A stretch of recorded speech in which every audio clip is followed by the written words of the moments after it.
Hey, Carl Stefano here. Got a really nice tune here, and I don't know. I've got a long story that goes with it. I hope it's not too long for you. The song is Hi Lili, Hi Lili, Hi Lo. It was written in 1952. Music was by Bronislau Kaper, and lyrics by Helen Deutsch. And I believe it was written for the film entitled Lili, that probably in that same year, 1952. I'm not familiar with the film nor with the composers, but I know I really like this song. I'm not sure when I got familiar with it or if I ever played it. I may have played it in one of the many bands that I played in. Not sure. Maybe my mom sung it. Maybe it was played on the radio. Really not sure. But I know that I was familiar with it, and I always liked it. But then sometime in the early 90s, I was listening to jazz on my car radio, and they played a version of it, or a recording of the song, by Rickie Lee Jones. And I'd never heard of her, but I was so taken by the beauty of this song and the instrumentation and the musicians, what they were doing with it. And so I got the name of it, called the station, got that, ordered it, bought it, and I listened to it. And when I first put it on, the first selection was My One and Only Love, which is a beautiful standard, jazz standard that I really like. And I thought, man, this gal can't sing. Her voice was thin, and she sang very affected, like she was trying to be a jazz singer. And I don't know if I mentioned it, but I think she was primarily a rock and roll singer up to that point. But as I listened to the other selections, I got to like her more and more. And I thought her ideas were good, and her singing, her phrasing, and she was bringing some value to the songs. And this collection of songs that she put together is just amazing. It's a very wide variety, very eclectic assembling of songs, and the musicians are just fantastic. I'll speak a little more about them. But the music, there were several jazz standards like My One and Only Love, I'll Be Seeing You, The Second Time Around, for example. Then there were some lesser-known songs like the Tommy Wolfe and Fran Landsman compositions, Spring Can Really Hang You Up the Most, and The Ballad of the Sad Young Men. Those are two hauntingly beautiful songs, lyrically and musically beautiful. They were written for a beatnik musical, maybe the only beat musical ever produced, called The Nervous Set, and Tommy Wolfe and Fran Landsman wrote that music. You can look more up. You can look them up if you're interested in those songs, but those are really two songs worth listening to if you're a jazz lover or actually a lover of beautiful music. Very sad ballads, but very beautiful. Then there's a jazz composition called Dat Dare by Bobby Timmons and Oscar Brown Jr., and it is sung from the perspective of an adolescent, a young adolescent who's wondering about the world. What's all this stuff in the world? It's a really cute song. And then there's a song by Jimi Hendrix, Up From the Skies.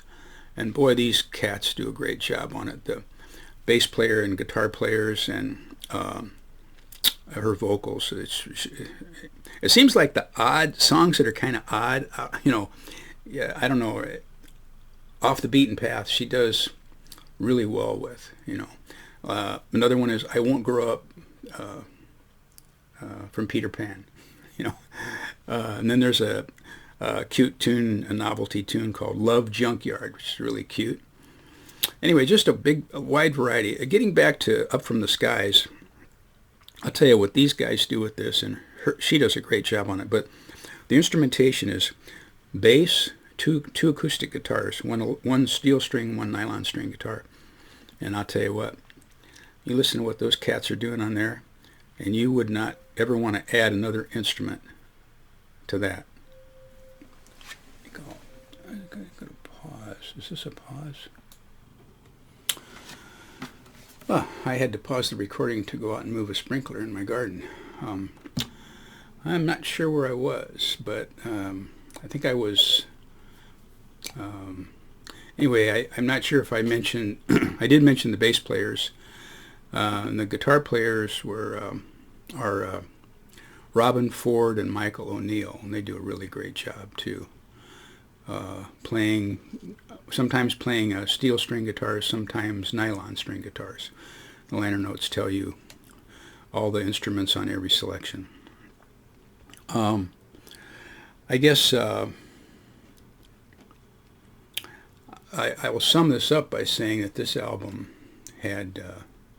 probably had influenced my learning and my playing more than any album that I can recall in the last 25 or 30 years. That's how much I think of it. And if you're a musician trying to learn, great music and great playing, this is a great album to listen to. I'm not sure I mentioned that this is a wonderful example. This album is a wonderful example of comping, C-O-M-P-I-N-G, complementary playing. This is the supportive playing that the members in the band give a soloist or singer, and it's not kind of an art. It's an extreme art, and there are some people that are really good at it. I mean, Stan Getz is great at it. Scott Hamilton, just two I can think of that always play the right notes behind the singer. Just they don't get in the way. They fill in the blanks, fill in the dead spots and so on. And this album is the complementary playing on this album is just great. It's just some of the best I've ever heard in my life. That's another thing you can learn from it. Let's see.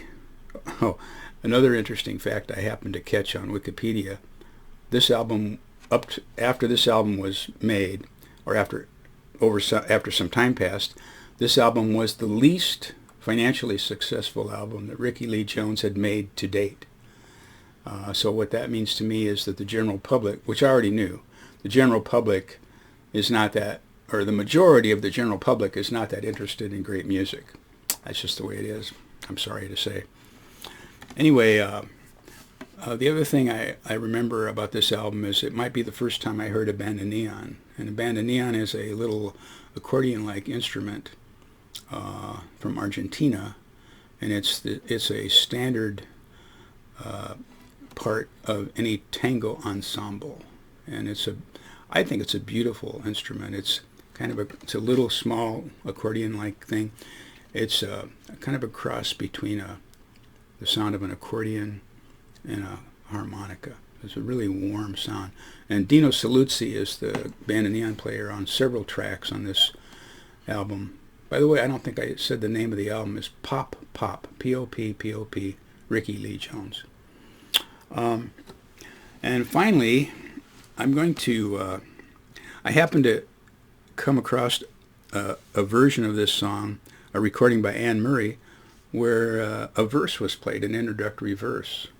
That's the first time I'd ever heard it, so I'm going to add that on here. I like the verses. They were very common in the 20s, 30s, and 40s, and then after that, you didn't really. The musicians or the composers didn't write verses, or the introduction, or sometimes people, the recording artists didn't sing the verse.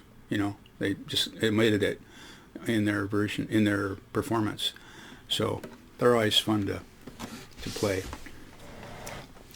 Hi Lili, hi Lili, hi lo. In every tree there sits a bird, singing a song of love.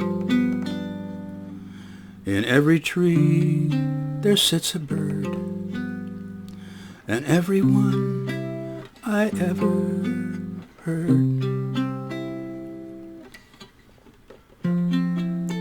broke my heart without a word. singing a song of love. A song of love is a sad song. Hi Lily, hi Lily, hi lo. A song of love is a song of woe. Don't ask me how I know. A song of love is a sad song, for I have loved, and it's so. I sit at my window and watch the rain. Hi Lily, hi Lily, hi lo.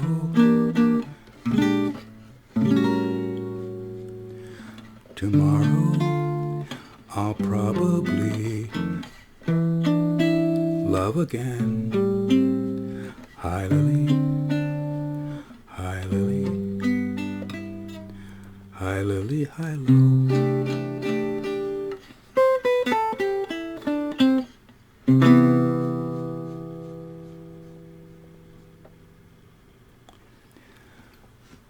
Hi Lily, hi Lily, hi lo. And don't forget to investigate Ricky Lee Jones' album Pop Pop for some great jazz music and great jazz comping. Thanks for indulging me on this long story.